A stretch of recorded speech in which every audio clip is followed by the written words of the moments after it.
Hello family, वापस आ चुके हैं हम लोग द किंग रिबॉर्न के एक और न्यू एपिसोड के साथ। तो अगर आप लोग ये वीडियो थोड़ा सा भी अच्छा लगता है तो वीडियो को लाइक कर देना।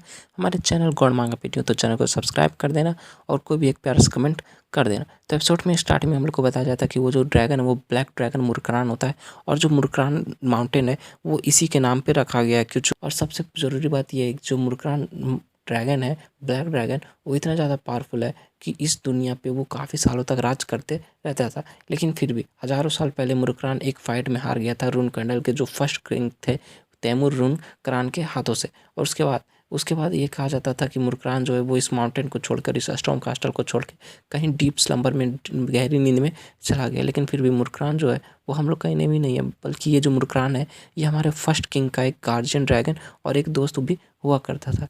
और जो भी सोल्डरेट के का एक कॉन्ट्रैक्टर होता है उसके साथ ये मुरक्रान रहता है, उसका एक ड्रैगन गार्जियन बन के। और चूंकि जो भी सोल्डरेट के साथ कॉन्ट्रैक्टर होता है उसका ये डिवाइन ड्रैगन बन जाता है, ड्रैगन गार्जियन बन जाता है। तो चूंकि ये काफ़ी समय से एक डीप स्लम्बर में था, लेकिन जब ये अब जाग चुका है तो क्या ये मेरा भी गार्जियन ड्रैगन बन जाएगा। और फिर वो वहाँ पे दिखाते, फिर वो मुरक्रान से मिलने के लिए चला जाता, बोलता है कि मैं वापस आ गया। मुरक्रान उसको देख के काफ़ी ज़्यादा खुश होता, बोलता है कि फाइनली तुम यहाँ पे आ गए हो। बोलता है कि नैनी ने तुम्हारे लिए कुछ स्नैक्स पैक किए, तुम इसे खा सकते हो। फिर वो बोलता है कि मुरक्रान, मुझे तुमसे कुछ काम था, क्या मैं तुमसे कुछ क्वेश्चन पूछ सकता हूँ। मुरक्रान बोलता है हाँ क्यों नहीं पूछ सकते। बताता है कि मुरक्रान को जागे हुए काफ़ी ज़्यादा महीने हो गए हैं और मैं यहाँ पे अक्सर लाइब्रेरी में आता जाता रहता हूँ और मैं जो भी उससे काम होता है मैं उससे क्वेश्चन पूछ लेता हूँ। वो उससे पूछता है कि आखिर तुम्हारे और तैमूर के बीच में फ़ाइट क्यों हुआ था। मुरक्रान बोलता है अच्छा तो तुम्हें ये जानना है कि मेरे और उसके बीच में फ़ाइट क्यों हुआ था।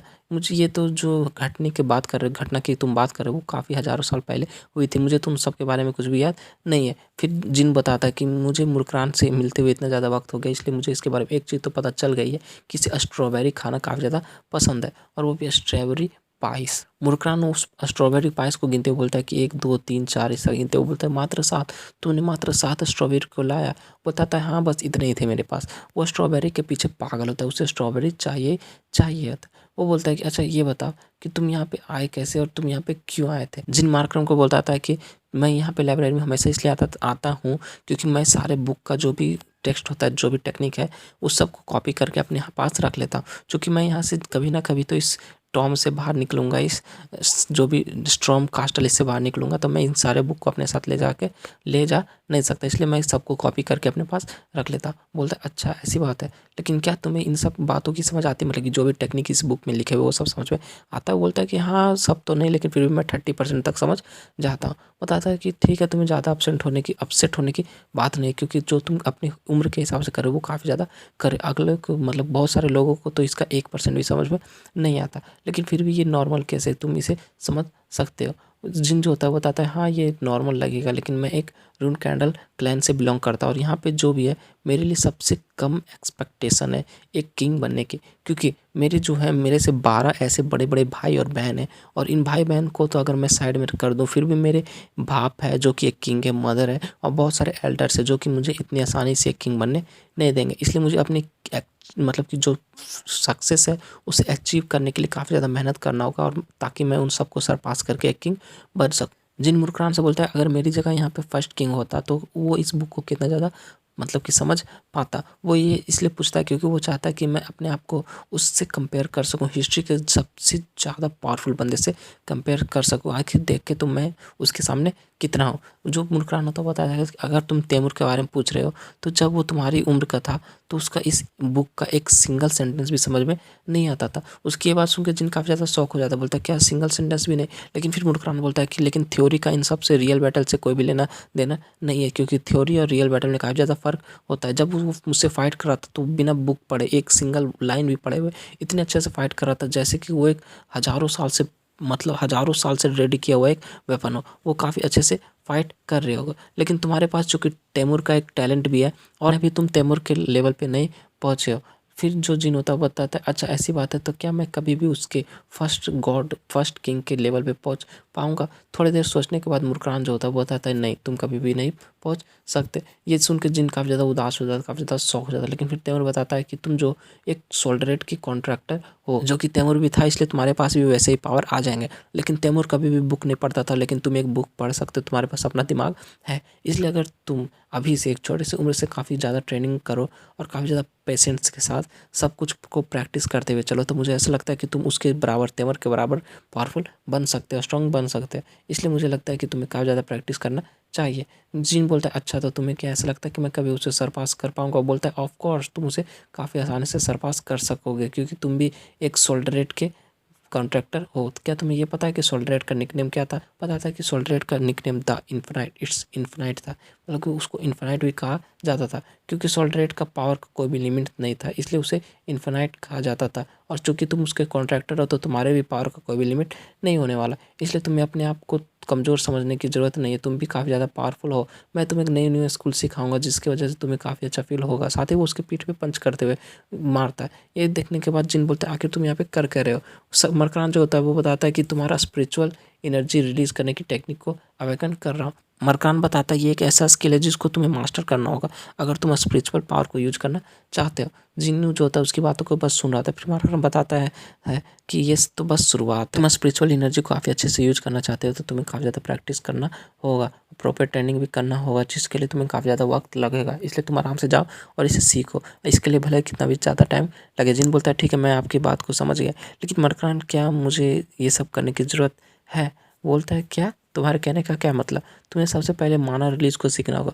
जिन बोलता है कि अच्छा, माना रिलीज ये क्या होता है? जिन बोलता है कि क्यों मुझे माना रिलीज क्यों सीखना है? साथ ही वो मनी मन बोल रहा था कि माना रिलीज तो मैं अपने पिछले लाइफ में हज़ारों बार कर चुका हूँ, इन सब में कोई ज़्यादा इंपॉर्टेंट बात है नहीं। पता था कि माना रिलीज है, उसकी वजह से तुम्हारा जो स्पिरिचुअल रिलीज होगा और इसकी वजह से तुम अपने माना को ट्रांसफ़र कर सको। इसलिए तुम्हें इन सारे जो भी स्किल है इन सबको मास्टर करना होगा, और तुमको इन सब को मास्टर करने में, ट्रेनिंग करने में कम से कम 2 से 3 साल लग जाएंगे। जिन उसकी बात सुनते वो मन ही मन सोच रहा था क्या मुझे 2 से 3 साल लग जाएंगे इन छोटे से टेक्निक को यूज करने के लिए? साथ ही वो अपने हाथ पे अपनी ब्लू एनर्जी को रिलीज करना स्टार्ट कर देता है। लेकिन मरकान अपने बातों में मगन होता है कि मैं तुम्हें काफ़ी कुछ सिखाऊंगा, जो कि तुम्हें अपने जो बेसिक्स हैं उनको यूज कर।